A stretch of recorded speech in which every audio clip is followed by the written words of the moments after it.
Hello and shalom everyone, एक बार फिर से आपका बहुत बहुत स्वागत करते हैं और उम्मीद करते हैं कि आपने पिछली वीडियो से उन्नति पाई है और आप आगे बढ़ने के लिए तैयार हैं। आज मैं एक और बहुत खास टॉपिक के ऊपर आपके साथ बात करने जा रही हूँ और ये है पर्टेनिंग टू योर मैरिज।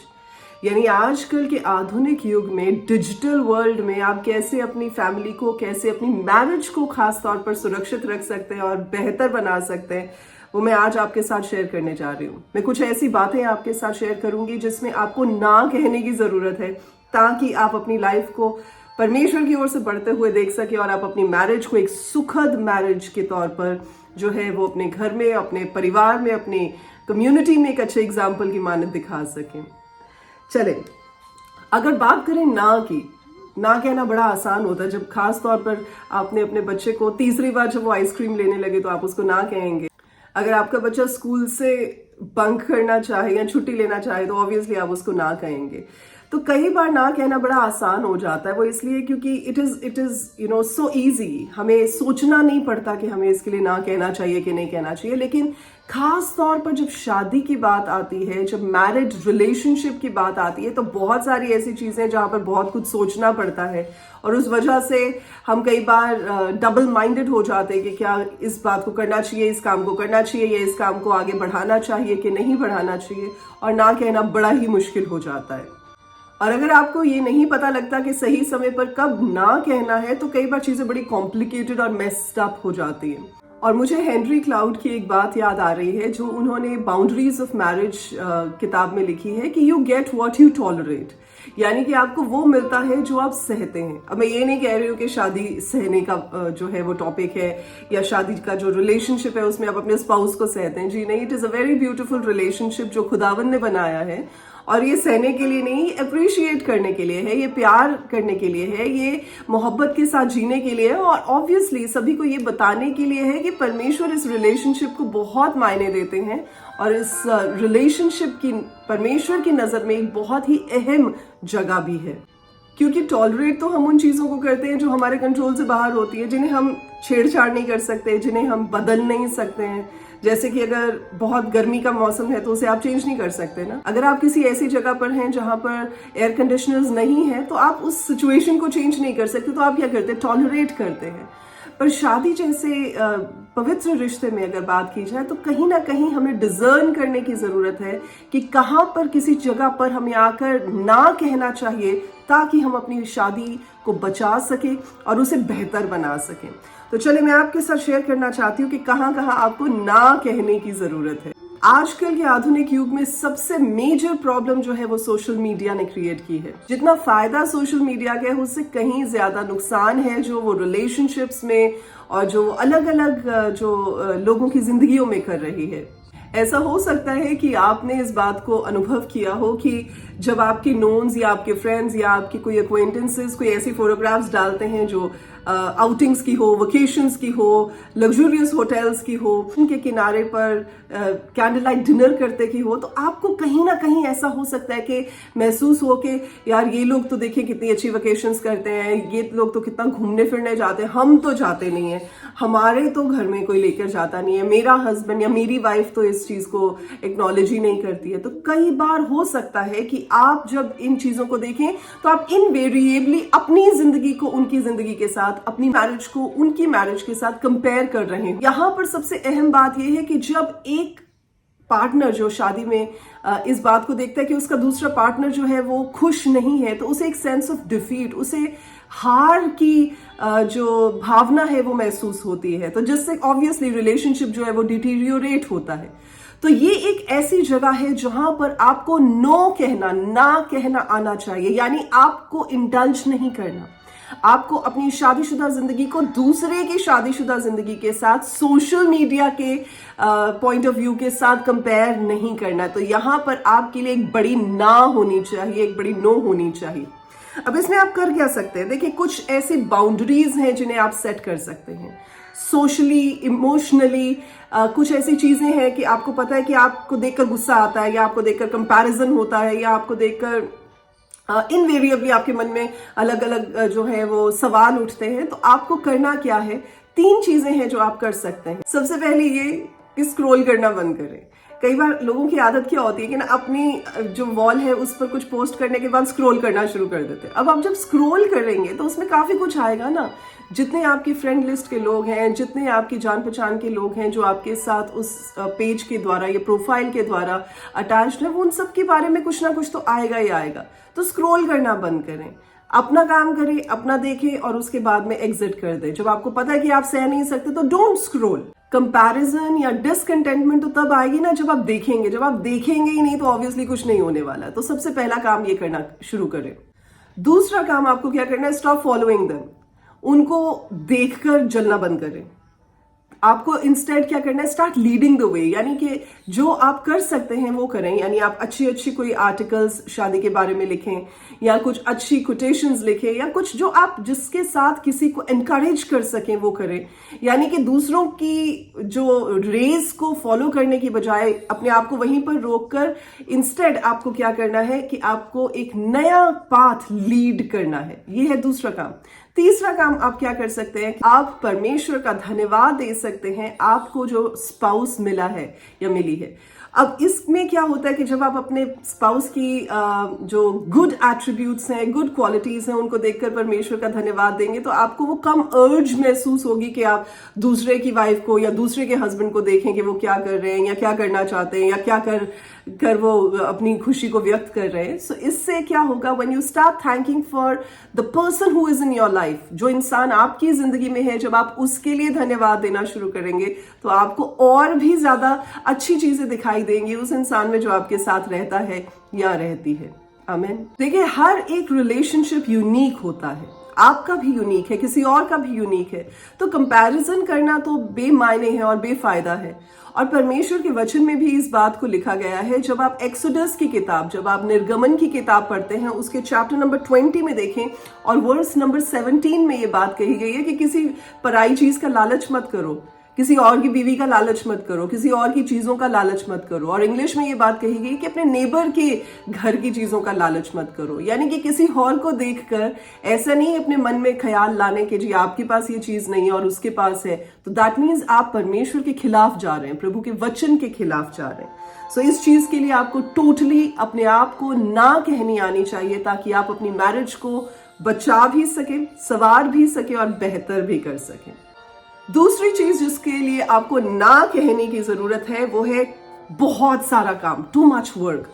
देखिए, आई एम श्योर कि हर इंसान काम करता है, हर इंसान अपनी फैमिली के लिए एक बेहतर जिंदगी को देना चाहता है, ज्यादा से ज्यादा पैसे कमाना चाहता है, ज्यादा से ज्यादा सक्सेसफुल होना चाहता है, ताकि आप अपनी लाइफ को बेहतर कर सकें, अपने बच्चों के लिए, अपनी फैमिली के लिए एक अच्छा स्टैंडर्ड को, एक अच्छे पैरामीटर को जो है वो सेट कर सकें। लेकिन बहुत ज्यादा काम आपको क्या करेगा, आपको ड्रेन आउट कर देगा। और जब आप ड्रेन आउट हो जाएंगे तो घर आके आप अपना गुस्सा, अपनी फ्रस्ट्रेशन, अपनी डेस्परेशन किसको दिखाएंगे? ऑब्वियसली फैमिली को दिखाएंगे। सो यहां पर आपको काफी काम नहीं करना है, आपको स्मार्टली काम करना है, आपको हार्ड काम नहीं करना है। लोग कहते हैं ना, work hard and work harder. Don't work hard, work smarter. और इसके लिए आप ये काम ये भी कर सकते हैं, क्योंकि इंटेंशनली आप बैठकर ये कर सकते हैं कि आप अपनी फैमिली के साथ, अपने स्पाउस के साथ, अपने बच्चों के साथ डिस्कस करें कि उनकी आपको लेकर क्या योजनाएं हैं, उनकी आपको लेकर क्या एस्पिरेशंस हैं, या वो क्या होप करते हैं कि आप उनके साथ कैसा टाइम बिताएं। और उनसे पूछे कि ये ऐसा तो नहीं हो रहा कि मेरा काम जो है मेरे रिलेशनशिप के आड़े आ रहा है, या मैं अपनी फैमिली को पूरा टाइम नहीं दे पा रहा हूं। सो इस चीज को इवैल्यूएट करें और जो भी आपको फीडबैक मिले उसे पॉजिटिवली लें, ताकि आप अपनी मैरिज को और बेहतर कर सकें। एंड स्पेशली कई कॉर्पोरेट सेक्टर्स में ऐसा भी होता है कि बहुत फ्रीक्वेंट ट्रैवलिंग होती है, बहुत काम होता है, जिसकी वजह से इंपॉर्टेंट ओकेजन्स जो मैरिज की होती हैं वो मिस आउट हो जाती हैं। स्पाउस का बर्थडे, या कोई आपकी एनिवर्सरी का दिन, या बच्चों के बर्थडेज, या कोई ऐसा इंपॉर्टेंट ओकेजन जो घर का ओकेजन है, तो आपको लगता है कि आप वो मिस कर देंगे just because of your work commitments.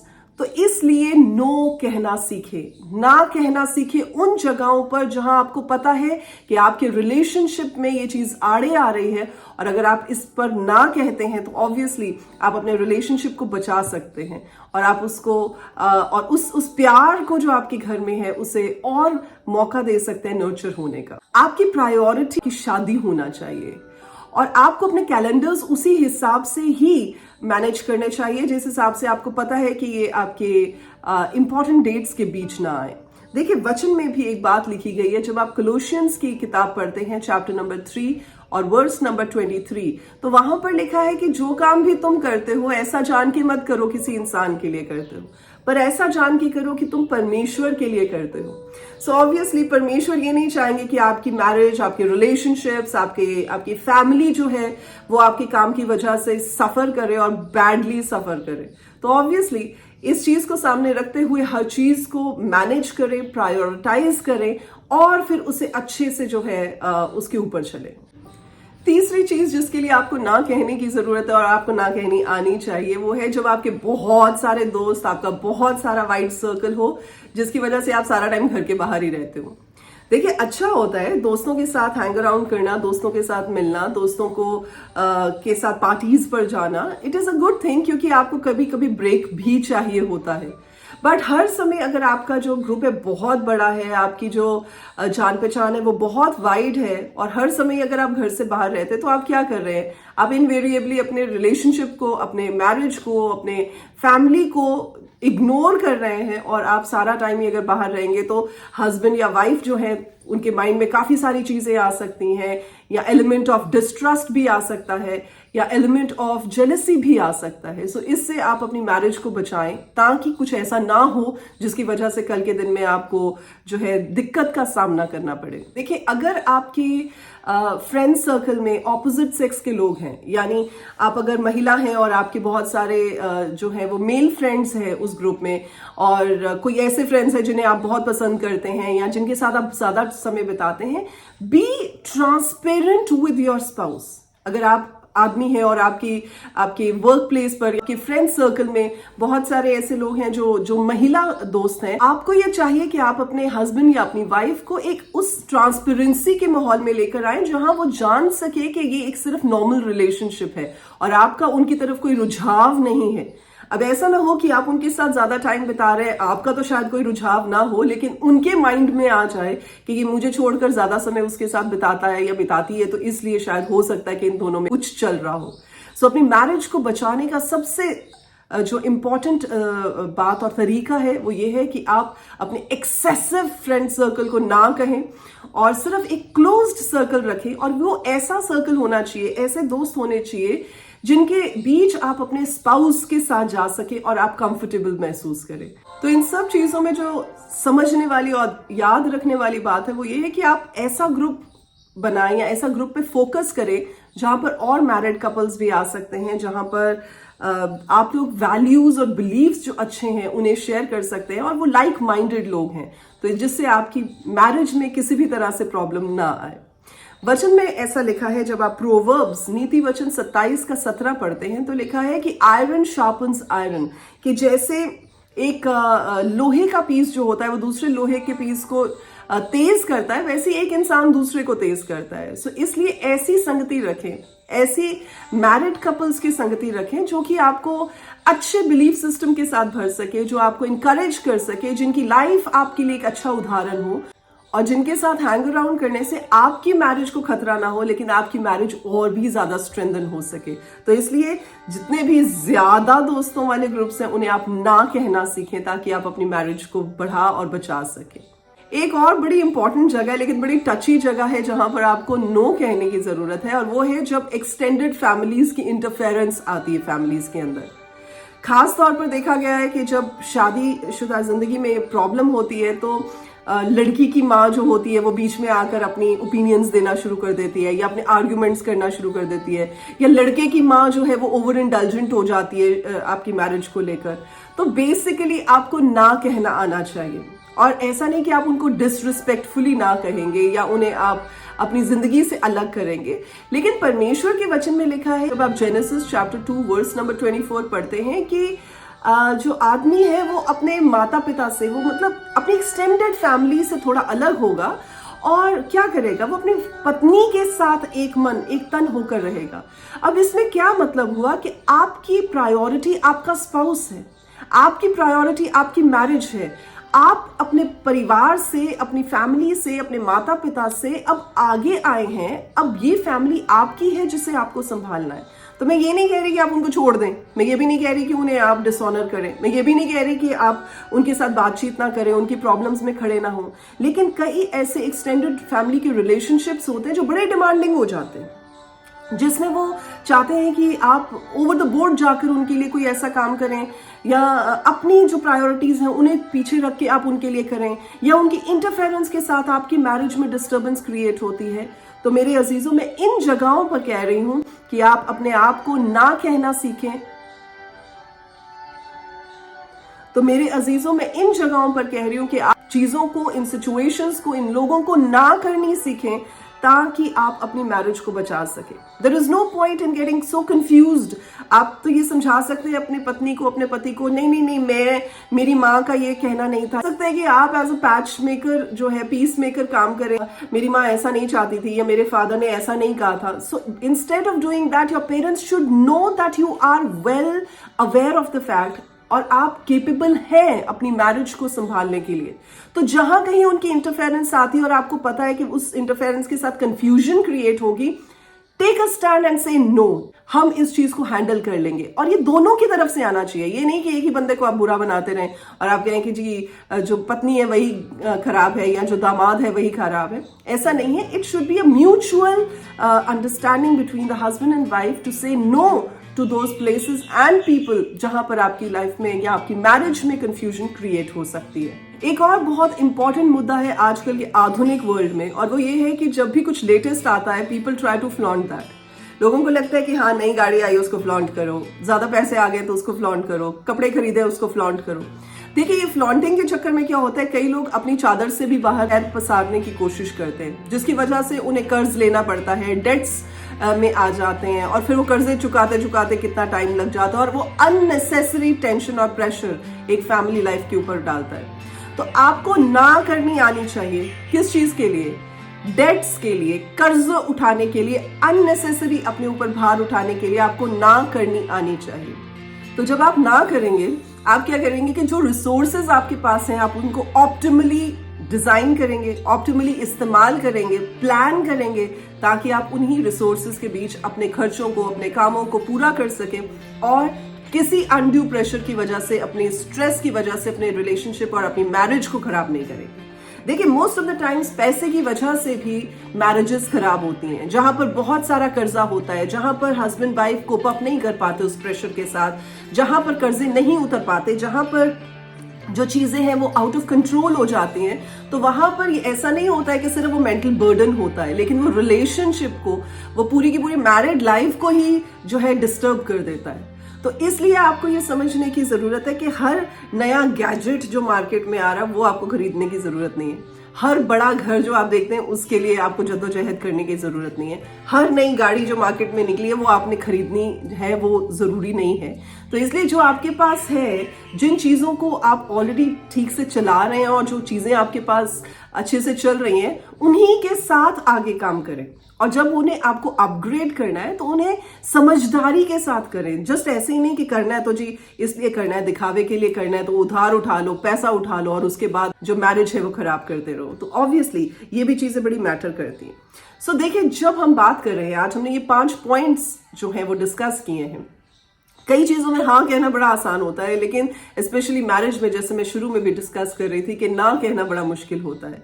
लेकिन अगर आप ये 5 पॉइंट्स को याद रखेंगे और आप ना करनी सीख जाएंगे तो आपकी मैरिज जो है वो बहुत सुखद हो जाएगी। एक अच्छा रिलेशनशिप जो है वो रिस्टोर हो जाएगा और अननेसेसरी प्रेशर और डिप्रेशन से आप अपने आप को और अपनी शादीशुदा जिंदगी को बचा सकते हैं। एंड ऑब्वियसली जब आप खुश हैं, घर का माहौल बेहतर है, बच्चे खुश हैं, और आप जो है बाकी चीजों पर, जो बेहतर चीजें हैं, उन पर फोकस कर सकते हैं।